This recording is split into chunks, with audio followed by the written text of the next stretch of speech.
నమస్తే, welcome back to Americana vlogs. So ఈరోజు అయితే థర్స్డే. సో థర్స్డే వంటలు చూసేద్దాం.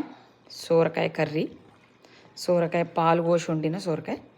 ఆ సోరకాయ పొట్టును కూడా వేస్ట్ చేయకుండా, సోరకాయ పొట్టును అయితే వేస్ట్ చేయకుండా సోరకాయ పొట్టు విత్ గుడ్డు అనమాట, అదొకటి.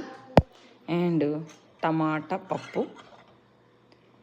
అండ్ బీరకాయ చట్నీ. బీరకాయ చట్నీ ఈ కలర్ ఎందుకు వచ్చింది అని ఆలోచిస్తే పచ్చిమిర్చీలు ఒకటి, తర్వాత బ్లాక్ చింతపండు యూజ్ చేసిన నేను, అందుకు దానివల్ల ఈ కలర్ వచ్చింది. And white rice. సో చలో లంచ్కి రెడీ మేమైతే. మీరు రెడీయా? ఏం చేసుకున్నారు?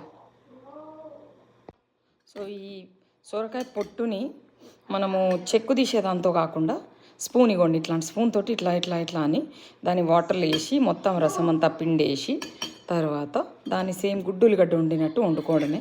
ఇదైతే అమ్మ రెసిపీ, అమ్మ చేస్తుంటే చూసిన చాలా బాగుంటుంది. సేమ్ గుడ్డులుగడ్డలానే ఉంటుంది. సో సొరకాయలో ఏమీ వేస్ట్ కాలేదు అది. సో దీంట్లో అయితే నేను కారం ఏమీ వేయలేదు, పచ్చిమిర్చి. ఈరోజు అసలు కారం దీంట్లో వేయలేదు, సర్ప్రైజింగ్లీ.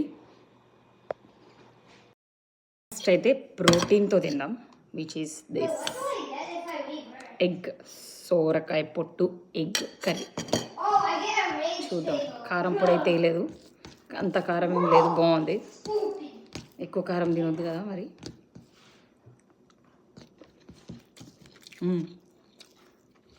సేమ్ గుడ్డు కూరలానే ఉంది, నో డిఫరెన్స్. సో మీకు ఫైబర్ కూడా దొరుకుతుంది, ప్రోటీన్ ఫైబర్. చాలా టేస్టీగా ఉంది సోరకాయ పొట్టు అండ్ గుడ్డు కూర. నెక్స్ట్ బీరకాయ పచ్చడి చెప్పడం మర్చిపోయినా, దీంట్లో నువ్వులు కూడా వేసిన, చాలా వేసిన, ఫర్ ప్రోటీన్ అనమాట. చూద్దాం, అందుకే కూడా కలర్ చేంజ్ అయినట్టుంది.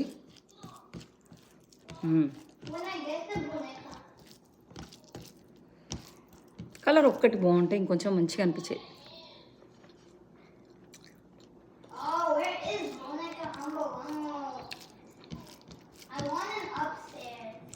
అన్నీ ప్రతి కూర చూస్తే మీరు ఆయిల్ చాలా తక్కువ వేయడానికి ట్రై చేసిన.